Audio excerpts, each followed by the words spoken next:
हमारा जो next topic है वो है factors affecting on ionization energy.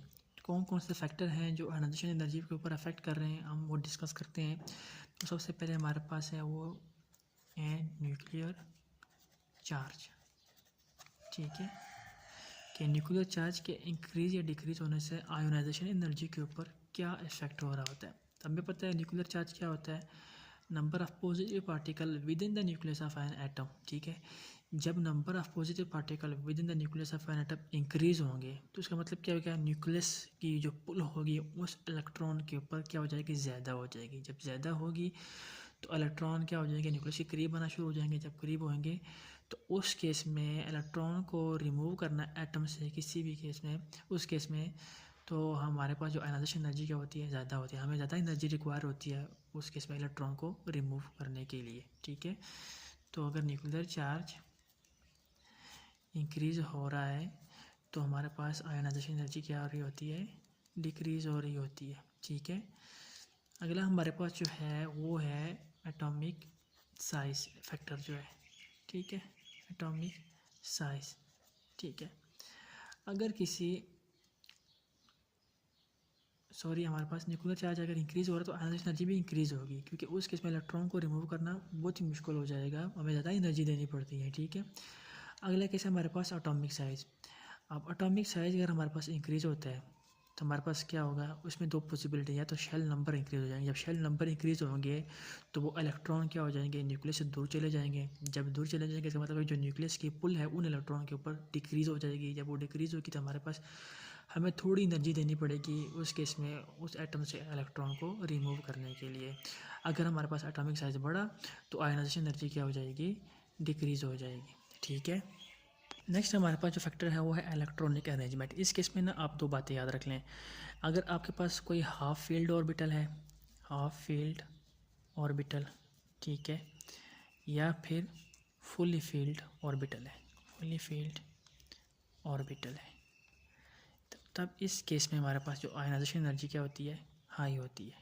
ठीक है, half filled orbital, fully filled orbital में हमारे पास जो आयनाइजेशन एनर्जी क्या होती है, हाई होती है। वही वजह से होती है क्योंकि हाफ फील्ड ऑर्बिटल और फुली फील्ड ऑर्बिटल जिस एटम में होना वो ज़्यादा स्टेबल होते हैं as compare to the partially filled. जब ज़्यादा स्टेबल होंगे तो उस केस में एटम से इलेक्ट्रॉन को रिमूव करना काफ़ी डिफिकल्ट होगा, जिस हम इस वजह से हमें होगी ना ज़्यादा एनर्जी देनी पड़ेगी उस एटम से इलेक्ट्रॉन को रिमूव करने के लिए।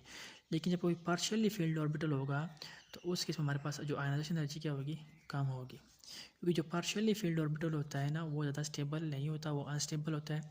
तो उससे इलेक्ट्रॉन को रिमूव करना ईजी हो जाता है, तो हमें थोड़ी एनर्जी देनी पड़ती है, जिस वजह से हम कहेंगे यहाँ पे इस केस में आयनाइजेशन एनर्जी क्या होती है, डिक्रीज़ होती है। ठीक है, अब ऑर्बिटल क्या होता है, एक ऐसा एरिया होता है जहाँ पे इलेक्ट्रॉन की प्रोबेबिलिटी क्या होती है, ज़्यादा होती है। ठीक है, अब एक एग्जांपल देखते हैं। हमारे पास एक एटम है नाइट्रोजन, ऑक्सीजन का कह लें। ठीक है, एक है हमारे पास नाइट्रोजन। अब ऑक्सीजन का एटॉमिक नंबर 8 है तो हम इसकी इलेक्ट्रॉनिक कन्फिग्रेशन लिखे 1s 2s 2px 2py 2pz। इसी तरह हमारे पास नाइट्रोजन क्या है, 1s 2s 2px 2py 2pz। अब इसमें लिख दें 2 4 5 6 7 8, 2 4 5 6 7।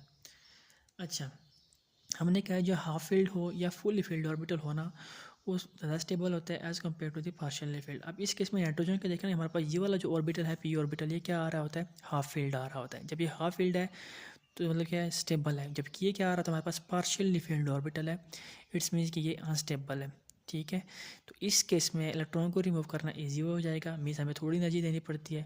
जबकि इस केस में इलेक्ट्रॉन को रिमूव करना डिफिकल्ट हो जाएगा, मीन्स हमें ज़्यादा एनर्जी देनी पड़ेगी क्योंकि हाफ फील्ड ऑर्बिटल स्टेबल होता है। तो इसकी अगर इनिशियल एनर्जी देखा जाए हमारे पास ऑक्सीजन की आ रही होती है 1365 किलो जॉल पर मोल। ठीक है, लेकिन यहाँ पे नाइट्रोजन का हमारे पास हाफ फील्ड ऑर्बिटल आ रहा है तो इस केस में कितनी आएगी, हमारे पास 1450 किलो जॉल पर मोल। अब फुली फील्ड देखा जाए तो हमारे पास तो नोबल गैसेज हैं, उसमें फुली फील्ड और इस तरह की इलेक्ट्रॉनिक कन्फिग्रेशन आ रही होती है। ठीक है, कोई उसके जो ऑर्बिटल्स होते हैं वो फुली फील्ड होते हैं, वो ज़्यादा स्टेबल होते हैं, जिसकी हमें एनर्जी ज़्यादा देनी पड़ती है। इस वजह से हम कहेंगे कि उसकी जो आयनाइजेशन एनर्जी क्या होगी, ज़्यादा होगी। ठीक है, ये था हमारे पास इलेक्ट्रॉनिक अरेंजमेंट। अगला जो फैक्टर है हमारे पास वो है शील्डिंग इफेक्ट। शील्डिंग इफेक्ट कह सकते हैं, अगर शील्डिंग इफेक्ट इंक्रीज़ हो रहा है इट्स मीन कि जो न्यूक्लियस की पुल है उन इलेक्ट्रॉन उसके ऊपर क्या हो रहा है, डिक्रीज़ होगा। जब डिक्रीज़ होगा तो हमारे पास इलेक्ट्रॉन को रिमूव करना ईजी हो जाएगा। तो हमें थोड़ी एनर्जी देनी पड़ेगी, क्योंकि अगर शील्डिंग इफेक्ट हम लिखते हैं, शील्डिंग इफेक्ट इंक्रीज होता है तो न्यूक्लियस की पुल उन इलेक्ट्रॉन के ऊपर डिक्रीज हो जाएगी। जब वो इलेक्ट्रॉन दूर चले जाएंगे तो उन इलेक्ट्रॉन को रिमूव करना हमारे लिए ईजी हो जाएगा। मीन्स कि जब शील्डिंग इफेक्ट ज़्यादा होगी तो आयोनाइजेशन एनर्जी क्या होगी, कम होगी।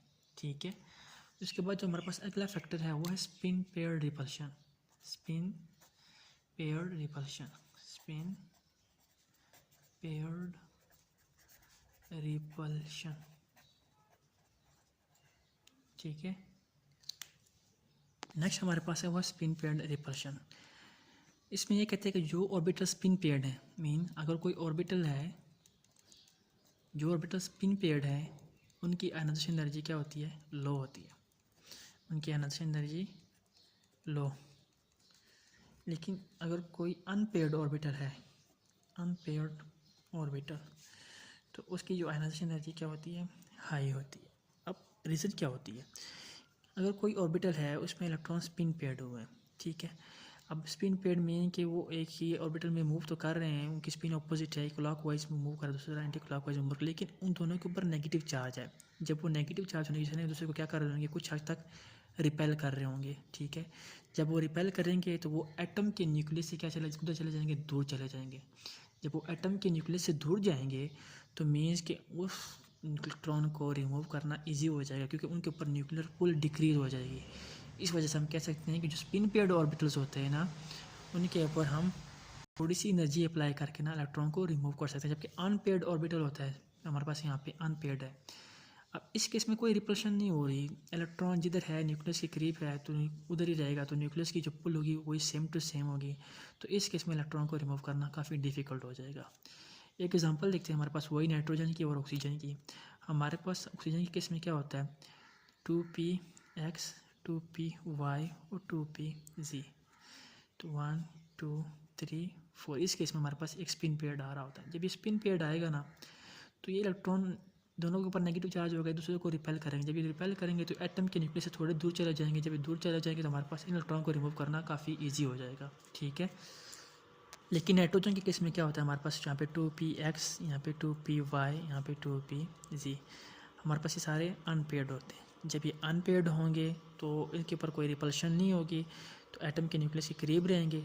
तो इस केस में एनर्जी ज़्यादा हम देनी पड़ेगी उस इलेक्ट्रॉन को रिमूव करना। Spin pair repulsion, electronic arrangement, ये दो नए फैक्टर्स हैं आपकी बुक में, जो नई बुक में है कि अगर आपके पास कोई ऑर्बिटल स्पिन पेयर्ड है उसकी एनर्जी लो है, क्योंकि उन इलेक्ट्रॉन के ऊपर रिपल्शन हो रही होती है। अगर आपके पास वो अनपेड है तो उनकी एनर्जी हाई है, क्योंकि उनकी उस केस में रिपल्शन नहीं हो रही थी। ठीक है, अगर इलेक्ट्रॉनिक अरेंजमेंट में देखा जाए, जो हाफ फील्ड ऑर्बिटल होते हैं या फिर जो फुली फील्ड ऑर्बिटल्स होते हैं उनकी एनर्जी ज़्यादा होती है, जबकि पार्शियली फील्ड ऑर्बिटल क्या होते हैं, उनकी एनर्जी क्या होती है, कम होती है। क्योंकि हाफ फील्ड और फुली फील्ड ऑर्बिटल्स स्टेबल होते हैं as compare to the partially filled orbitals. Next है हमारे पास ट्रेंड्स इन पीरियोडिक टेबल। तो पीरियड में अगर देखा जाए तो जो हमारे पास जो आयोनाइजेशन एनर्जी होती है वो इंक्रीज़ होती है, क्योंकि न्यूक्लियर चार्ज क्या हो रहा होता है, इंक्रीज़ हो रहा होता है। ठीक है, शेल नंबर तो सेम रहता है, लेकिन न्यूक्लियर चार्ज क्या हो रहा होता है, इंक्रीज। जब न्यूक्लियर चार्ज इंक्रीज़ होगा तो it's means nuclear pull on electron increase. जब उस इलेक्ट्रॉन के ऊपर न्यूक्लियस की पुल इंक्रीज़ होगी तो हमें ज़्यादा एनर्जी देनी पड़ेगी उस इलेक्ट्रॉन को रिमूव करने के लिए। तो हमारे पास इस केस में आयनाइजेशन एनर्जी क्या आ रही है, इंक्रीज़ हो रहेगी। जब हम ग्रुप में देखें ना तो हमारे पास क्या आ रहा होता है, एडिशनल शेल्स आ रहे होते हैं। ठीक है, एडिशनल शेल्स आ रहे होते हैं। जब एडिशनल शेल्स, या फिर हम कह सकते हैं जो उसका साइज़ होगा ना, एटॉमिक साइज़, वो ज़्यादा हो जाएगा, इंक्रीज़ हो रहा होगा। जब इंक्रीज़ होगा तो जो न्यूक्लियस की पुल है उन इलेक्ट्रॉन के ऊपर डिक्रीज़ होगी, तो उस केस में इलेक्ट्रॉन को रिमूव करना काफ़ी ईजी हो जाएगा। तो अब इस केस में हमारे पास जो आयनाइजेशन एनर्जी होती है वो क्या होती है, लो होती है। ठीक है, एक और बात, आपके पास जो अल्कली मेटल्स होते हैं ना उनकी जो आयनाइजेशन एनर्जी होती है वो सबसे लीस्ट होती है। ठीक है, जबकि आपके पास हैलोजन नोबल गैसेज हैं, helium, neon, argon, krypton, xenon, radon, इनकी जो आयनाइजेशन एनर्जी क्या होती है, हाईएस्ट होती है। तो आई थिंक आपको समझ आ गया होगा। तो तब तक के लिए अल्लाह हाफिज़।